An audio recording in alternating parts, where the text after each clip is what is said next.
Hi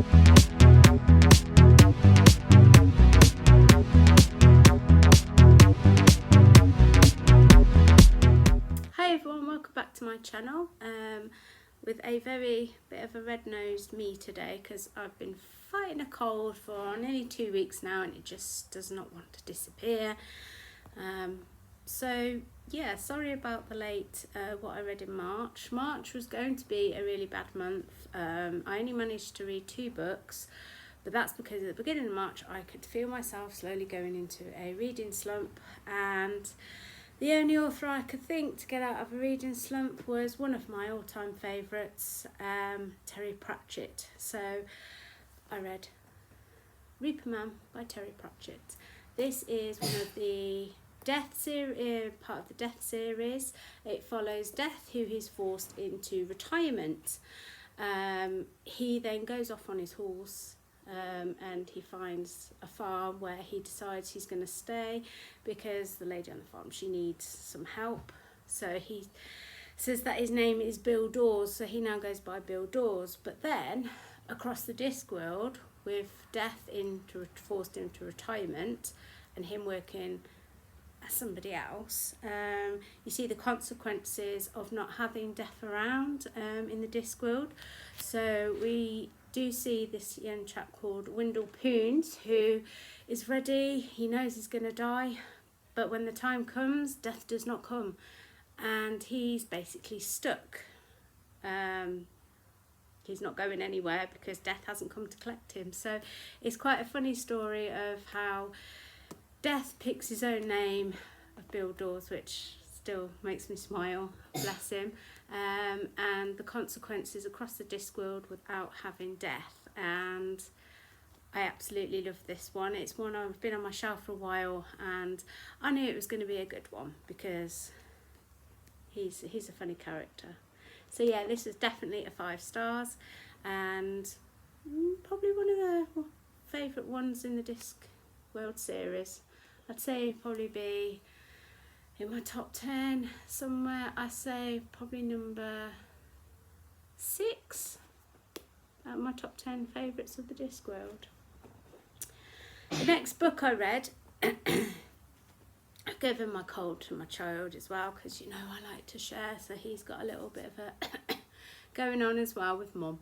The next book I read was on my Kindle, and it's the 3 Things About Elsie. Now this follows Florence, who is in a retirement home, and you know, it just follows the story of her and her best friend Elsie. She is quite a memorable character, and the story goes on about friendship, resilience, because she thought she saw someone while she was in the home. She thought she saw someone who died a long time ago, and they're like, Florence, if you don't stop doing this, you know, because things are getting moved. She's telling the people of the home, she's doing her own dusting, things are getting moved. She's like, they're saying like, right, well, I'm going to be brutally honest. If you don't stop this, you're going to go to this other home which can cater better for people with, I presume, Alzheimer's. But it just follows. She keeps mentioning the 2 things about Elsie, that she's her best friend, and I forget what the other one is, but she never mentions the third.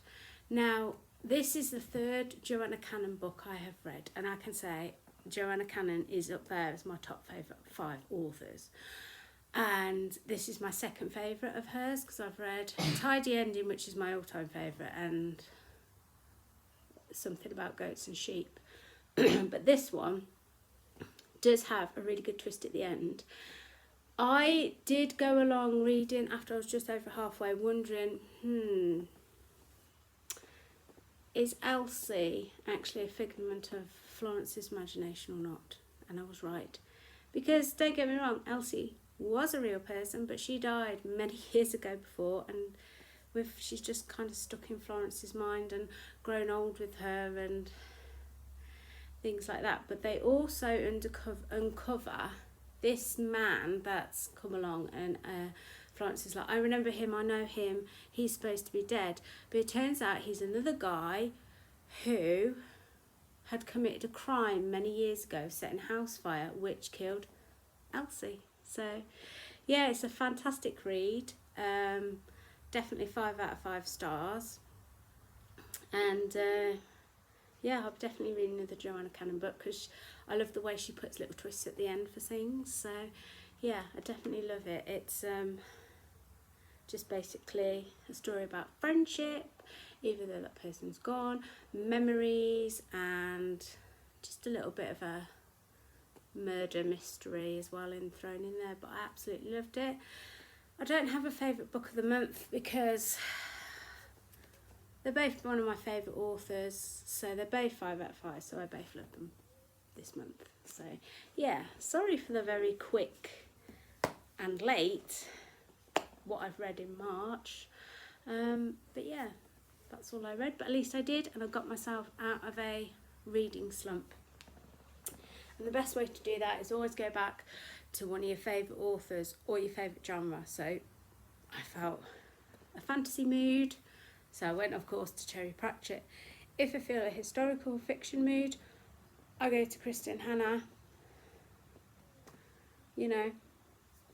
So yeah, if that's when you get out of reading slump, maybe I should do another video on tips of how to get out of reading slump, because I'm getting quite the expert of this year as I can feel myself falling, but that could be another video. So yeah, I'll see you again next time for another video. Bye.